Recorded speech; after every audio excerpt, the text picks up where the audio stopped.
Welcome to another interview for the Allstar Summit. My name is Kayode Damali, host from BBC TheApprentice 2018. Today we have a very special guest, being Karthik.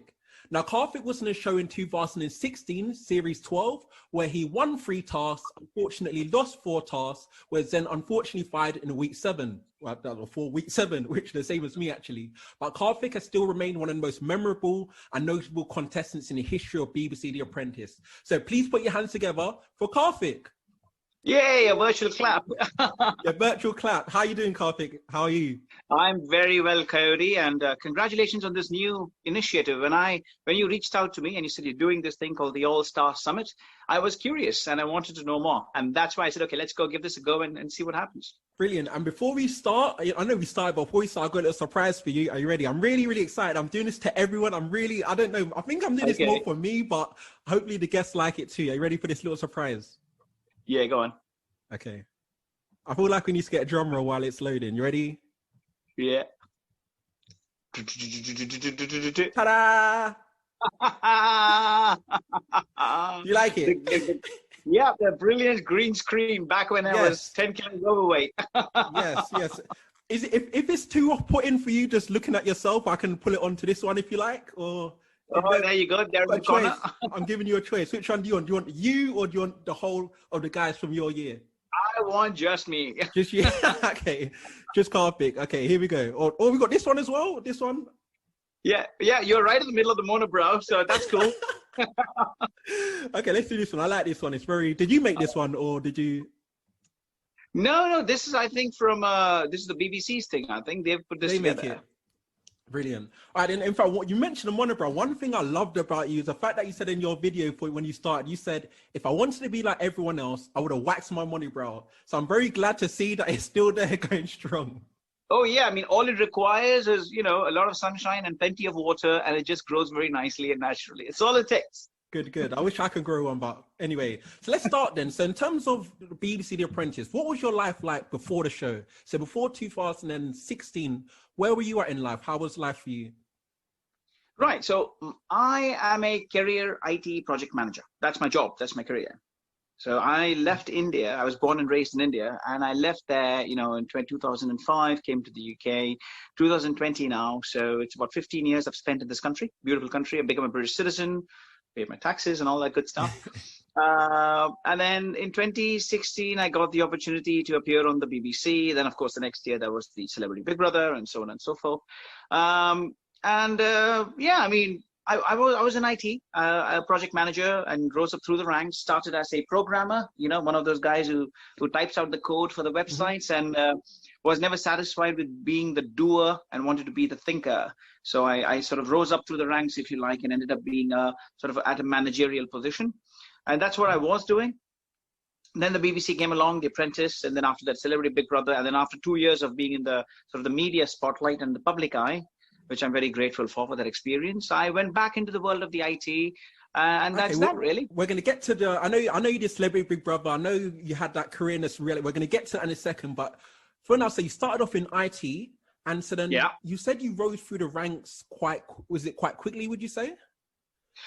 Well, yes, I would. I mean, my career started in 2005, and soon after I joined a company in India, they sent me, it was an IT software development company. I joined as a programmer, and they sent me to the UK, to their client site, because of my sunny personality, dashing good looks. Yeah, definitely.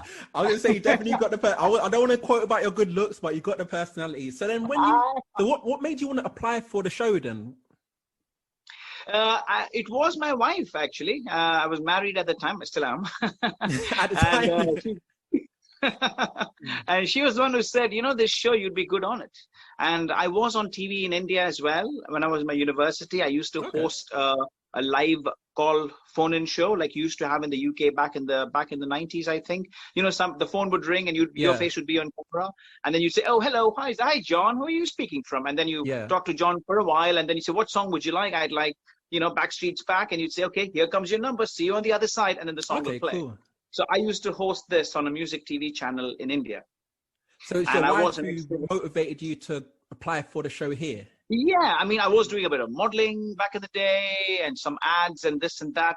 So nothing in sort of the big league. I never made crossed the chasm to the big league. I never got a movie or I never became a big star. But I was always there as, a little bit dabbling about in it while doing my day job, while studying for my computer science engineering degree, you see. It's always on the side. So I think that was always bubbling around under the surface. And when I got the opportunity, Apprentice, the wife gave me the idea. I said, okay, let's go apply.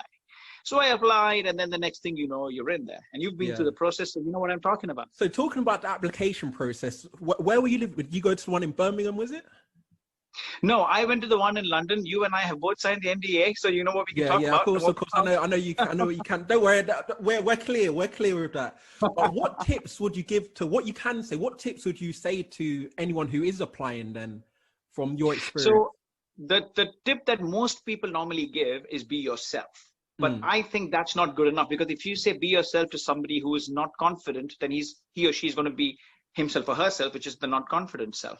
I think we should tell people be your best self and with no filter, because that's what's going to get you through. The moment you put a filter on and you think this is what they want to hear, it's not going to get, because they want the weird and the wonderful. And you and I are the weird and the wonderful. That's where we are on the show. And it is the BBC. So I will say this, they run off the TV license that we pay. And I do feel personally, even though I've not seen it in writing, that it is a show, as BBC is, that is representative of the UK society. So they do need one of each kind, one from the south, one from the north, one, maybe wearing a hijab, one who looks like you, one who looks like me, and one who looks like somebody else, all sorts of races, all sorts of background, all sorts of accents, all sorts of classes, if you like, if there's anything like that. So, because that's when people will tune in and see, because I'm paying a TV license and I'm, my parents are from Somalia, and why isn't there somebody who looks like me on TV? So they want one of all backgrounds. So I knew going into the audition that I did not have to beat everybody else who shows up for the audition. I just had to beat all the brown guys, because there's going to be one Indian guy in there. You know what? That's such a good I hope anyone watching this is realizing that is no one's actually said that before, the way you kind of worded it. Maybe because you've been in the show since 2016, maybe a bit longer. That's a really good way. You don't have to be everyone there. You just got to be the guys who look like you. Yeah, because you will fit into a stereotype, and the BBC is funded by the public, so they want to represent the public in their shows. So you'll always have the people who say the news, one of every kind.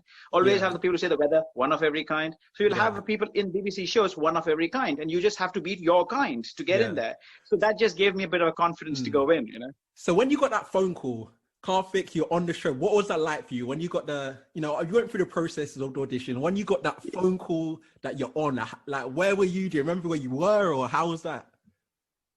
I mean, it was nice. It was a very calm day. It was an evening. I got a phone call. I mean, I think we can see we do the psychological thing and all that, right? So we don't fight and put a knife into somebody in the show or something. They make sure that you and I are safe people to get into the show, and everybody's safe. They're big on safety at the BBC.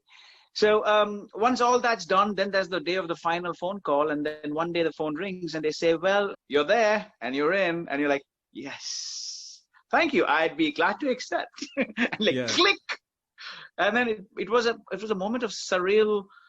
It was a surreal moment, really. It was just calm and quiet. It wasn't like you won the lottery and you're like, yay, yay, yay. It was just, it happened. Like, it just happened. Cool. So when you were actually on the show, was it what you expected, or how was it for you once you actually got onto the show? When you went into the house and started the task, how was it? Was it what you expected, or what was your views? When I entered the house of The Apprentice. And when it started, well, you've seen the telly, and I sort of pride myself on doing my research beforehand, So, I saw a lot of previous shows. I saw the editing that they do. I try to be a little over clever for my own good, maybe. So, how they edit the shows, how they show the house, so what must really be happening. They show one team winning, but then it's always the other team who wins at the end. And all. I was trying to suss out and reverse engineer the whole thing. Yeah. When I entered the house, it was like you would expect a posh house that is rented out from some multimillionaire in London.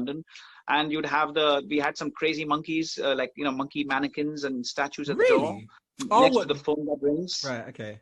Just to sort of give it that edge, to give the property the edge. They've got to do a montage of the property when the show starts. So it's nice to give some weird and wonderful things. So they had a few of those. Very rich kind of house, if you like, I'm sure you had the same. So you had, the luxury bathrooms and the doors and this stuff. So yeah, And it's good. the task itself, was it how you expected it to be? Was anything shocking for you, or in a good or bad way? Was it walk in the park? How did you find the tasks themselves?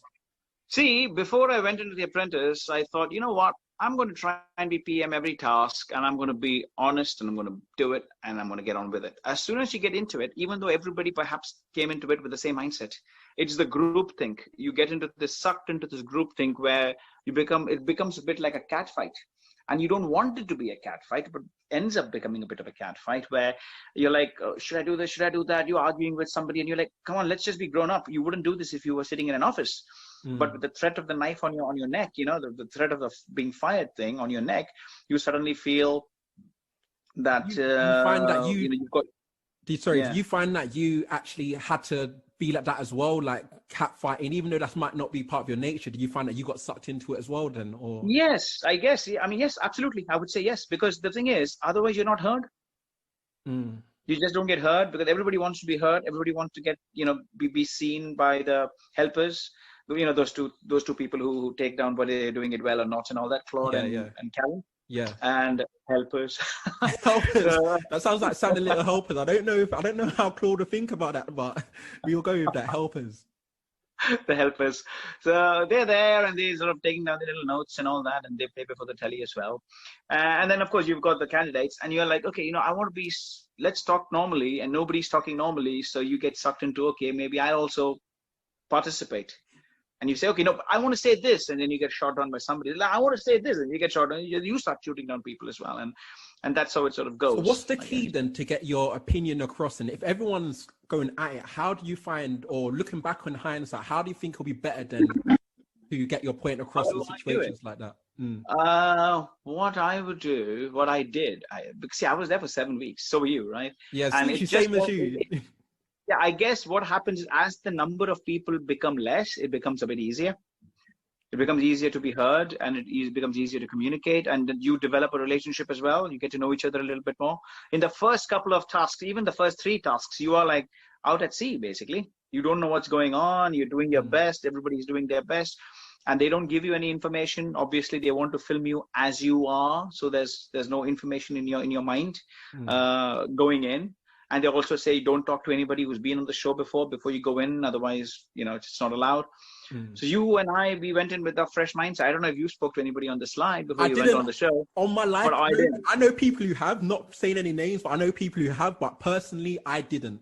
And do you have any favorite tasks or any tasks you really didn't like? What was your favorite task? My favorite task was where I was sub-team lead and we won that task. Maybe due to me. That was nice. That was a pitch that I did, and I'm a public speaker, so it's very nice to go out there and speak publicly. This was where I was putting on a gilet, and I did not even know what a gilet was, or how to say it that way. I used to say Gillette. Isn't that a shaving brand? Like gilet. It's this little thing you put on without arms on it or something. Yeah. You're a fashionista. I can tell you, I don't care. I mean, I wear underwear that has holes in it, so I don't really care. I don't know if you want to admit that on camera, but it's been said now. We don't edit. No editing. There you go. Karthik, see, what you see is what you get. Exactly. Don't think about my underwear with holes right now, there. Yeah. So Inception. Don't think about a pink elephant. What do you think about pink elephant? Exactly.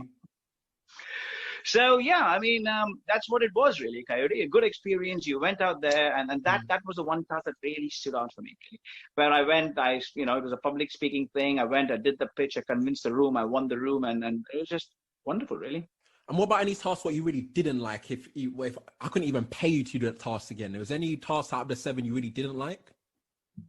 The task that I did not like, rather than my performance. I'll go with that then. Your performance, if you want. Yeah, I mean, there's a couple. There was task 2 where I got into this big fight with one of the candidates, an argumentative task. He was a good friend of mine now. He's from Japan, and I'm, originally from India. So maybe it's a cultural thing as well that you're not seen to be. This is what I think. What's his name? His name is Mukai. Okay. Yeah, I remember. That gentleman, he wears a bow tie and very smart, very fashionista kind of guy.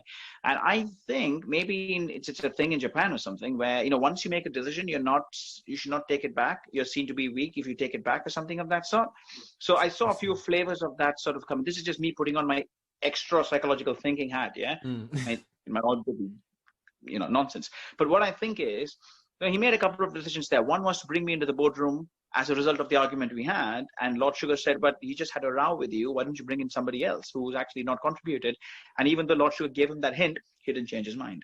Secondly, there was Claude, and in the room where we had the row, where there was video editing going on. And I was going to edit the video as well. And he was editing it. I wanted to contribute, but he said, no, I'm going to do it. And then you guys can give me a feedback. So we all sat back, the rest of the sub-team people. At that time, and I think this is a bit of a clever ploy by the filming crew, Claude says, Karthik, if you want to contribute, now is the time. Of all the people in the room, he points to me and says, Karthik, if you want to contribute, now is the time. So he lights the match. And I'm like, okay. So Lord Sugar's helper has told me I should contribute. So now I should contribute. So I go up to this guy and I say, listen, I want to get in now. Claude's told me I can get in. I should get in now. And that leads to a row because he doesn't want to change his mind. I've said, see, Lord Sugar's person has told me that I should step in now. And he will still not agree. And that led to a big row. And I said, I overrule you as PM and blah, blah, blah and all that. And that's why I got called to the boardroom again afterwards. And that's why I think the crew paired me up with him for the future task, just to see more masala, more spice, But that didn't happen. No, after that, I shut myself down. I was like, okay, so I'm the disruptor now, so I should just be quiet. And I wasn't myself that much anymore after that.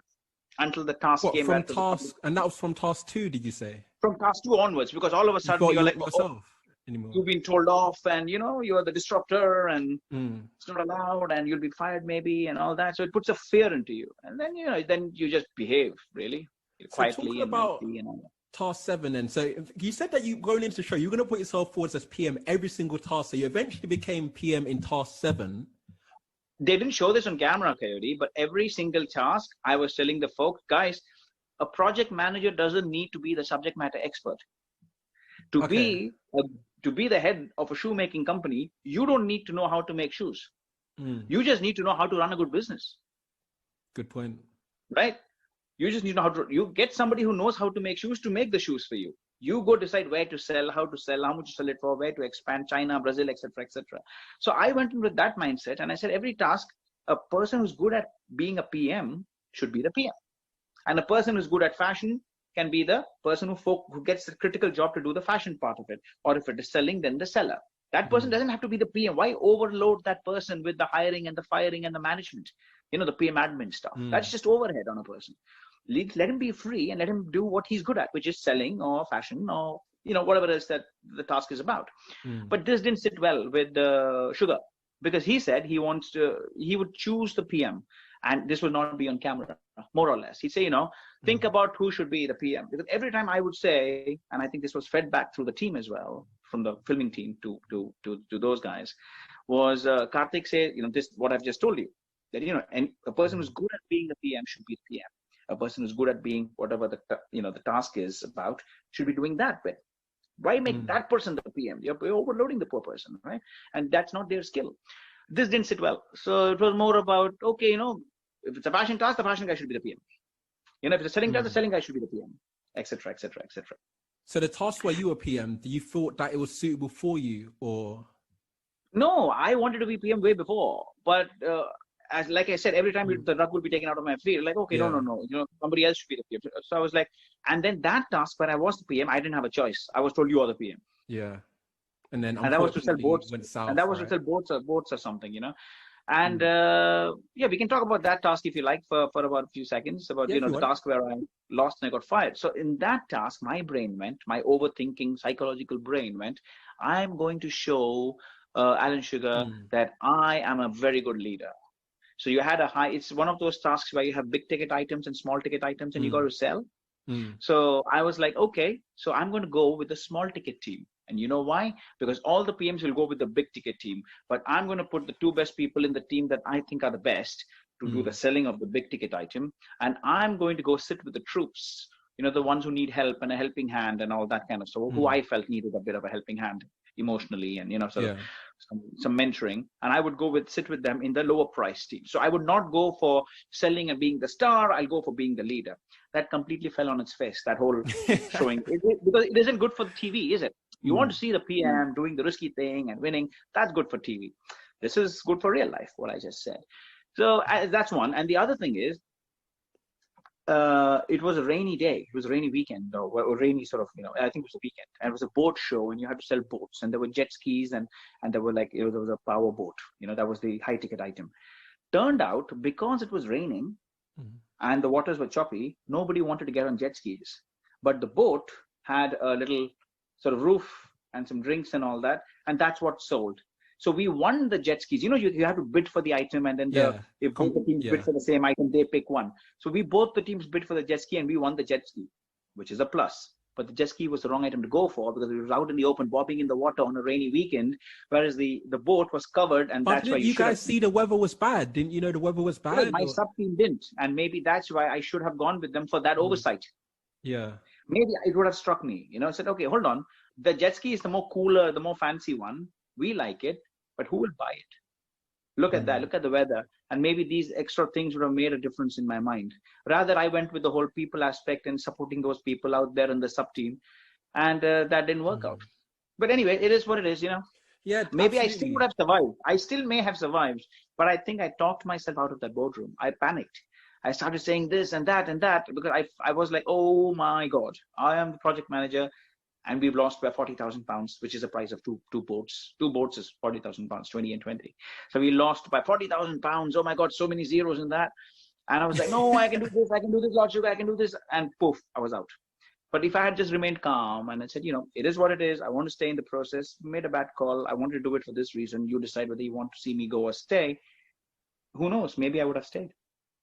Do you have any? That's very good insight into your task 7. Do you have any regrets from your time on the show regarding anything, or? No, absolutely not. I would do it again in the blink of an eye. Oh, gee. Good. What about you? Let me ask you. Why are you asking me? Both of us are candidates. Somebody's got to ask you this question. I'm sure you want to talk about it. You know what? Maybe we should do a special episode in the summit where you interview me. The questions I have here. Yeah, or like a fireside chat, because this is more of an interview. But we should have a fireside chat where you and I are talking, and there's a group of people like a town hall in front of us, and everybody's sort of interested, and then you and I can both talk about our experiences in our series. Yeah, that would be good. And instead of having you there, we can have maybe me there. Yeah, and both of us can sit there next to each other with a cup of tea or something stronger. You know what I'm saying? Good. All right. And so you were on the show in 2016. Do you think the show's changed much today, or how have you seen it develop or maybe regress over since you've been on the show? No. I mean, it's been the same. It's been going on for 11 years before my series 12, and for longer than that before your series was 16, was it? Mine was 18. 18. So it's been going on for a good few years. If it ain't broke, don't change it. So they're following the standard formula, and it's coming along well. So I don't think too much about it. I was on the show, I was off it, and that's about it, really. Finished. Been there, done that.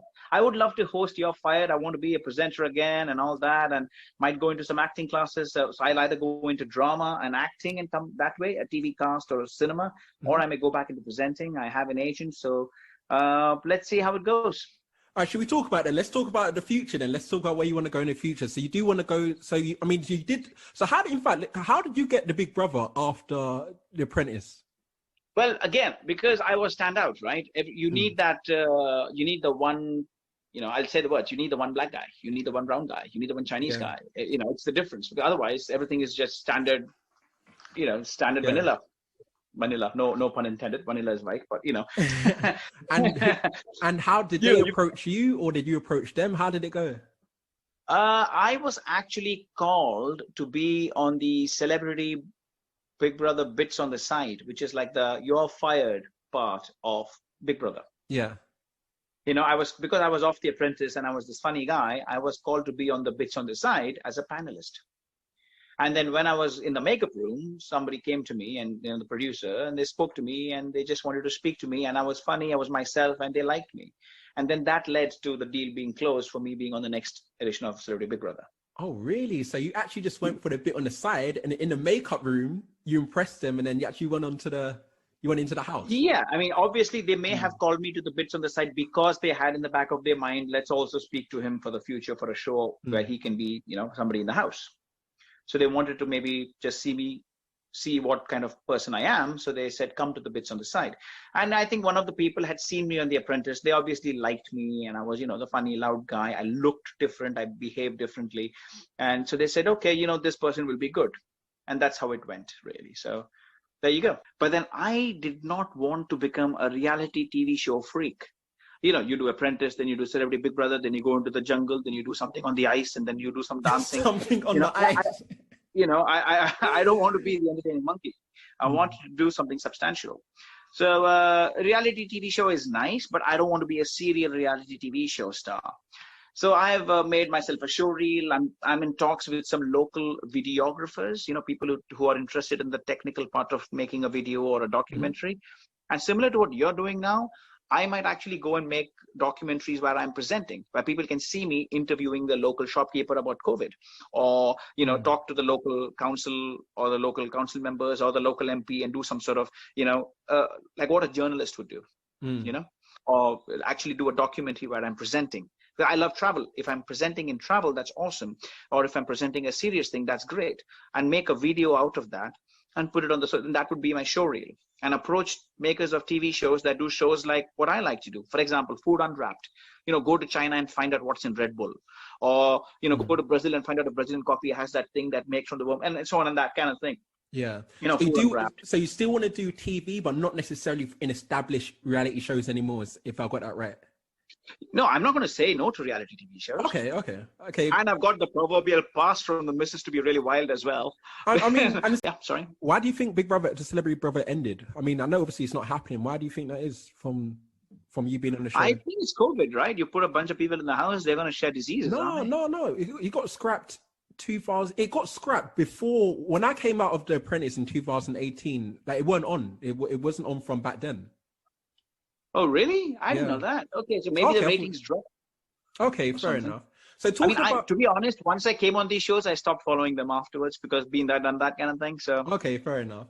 So you've done Big Brother, you've done The Apprentice. So do you think there's any downsides of reality? If we're being open and honest now, because a lot of people who are watching this, a lot of young people aspire to be in reality TV, whether it's Love Island, The Apprentice, Big Brother. I should have given you a better photo of mine, man. I look like a potato in that one. But you're still looking at it.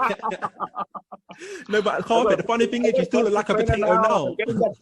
Yeah, I've got a personal trainer now, getting that six pack, and you got to look good to be good on TV and cinema. So I'm getting there. But yeah, go on. Sorry. A lot of young people aspire to be on reality TV, whether it's The Apprentice, Big Brother, Love Island, Celebs Go Dating, whatever.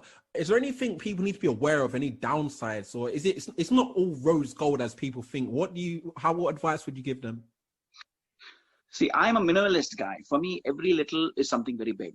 Okay, so I have come to the UK. I've become a citizen. I made a nice life for myself, and good life, good family, and all that. I'm getting to come on TV. I got to come on TV. So for me, the very fact that I got the opportunity, I'm very grateful. So there is nothing that I'm going to say. I mean, if you have a choice, and people are spoiled for choice, then you will think about, oh, this is good, that's not good, do like this. I'm happy to just be there. Think about a person from, I don't know, a war-torn country, like say Syria, and you give them a chance at a normal life, but they have to live in a council estate in London. What will they say? Oh my God, I'll be safe. I'll do it. But you and I will say council estate, or we may not say it, but somebody else might say it, right? Yeah. So I'm coming from a place of, I'm happy with anything. I'm at zero. That's how I think of it. I am at a level where whatever you give me, I'm happy with it. So I don't care whether it's good or not good, or it'll affect me psychologically. I'll do it. I'm fun. It's happy. Yeah. That's my attitude to life, basically. Does that make sense? Yeah, I do understand. You're just grateful for the opportunity to do it. I mean, for a lot of people, they look at the Instagram numbers, like, they need to have 100K or 50. Like, how many did you get? And do you think you should have got more? I went up to 5,000. Now I'm down to like 2,000 or something. My social media didn't really take off, because I don't know what to post. Am I going to post a picture of myself in bikini with my tits out? So please don't. We don't want that. We definitely Those do not want. Going, by the way, I'm going to get a six-pack. I'm not going to show it on camera, but soon, it all will be revealed soon. Brilliant. All right, so closing thoughts then. Anything you want to share with the viewers before we go? Anything, last words? I mean, I'm just happy for people. I will wish you all the best. I've got nothing to plug and nothing to say, and I'm interested in a couple of things that I'm doing, but that news will follow. So one is obviously the fitness regimen, and there'll be a nice little video. I'm working with a trainer locally, before and after video, before after photo, and see if that gets me back into the media line. And I'll be approaching media houses for that.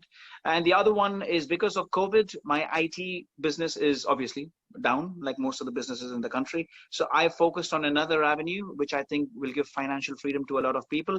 Once I achieve success in it, I'll make a video and release it. And hopefully other people can benefit from that as well. So it's kind of a work from home thing where if you're good and you've got the mental discipline, you can make a lot of money off it. But let's see, first let me make the money, then I'll tell everybody else how to do it. Yeah. Sounds good. Karthik, it's been an absolute pleasure interviewing you here for the All-Star Summit. People listening, make sure you stay tuned. We've got many more interviews to come. Hope you're having a great day and speak to you soon. Take care, Kayode. All the best. Bye now.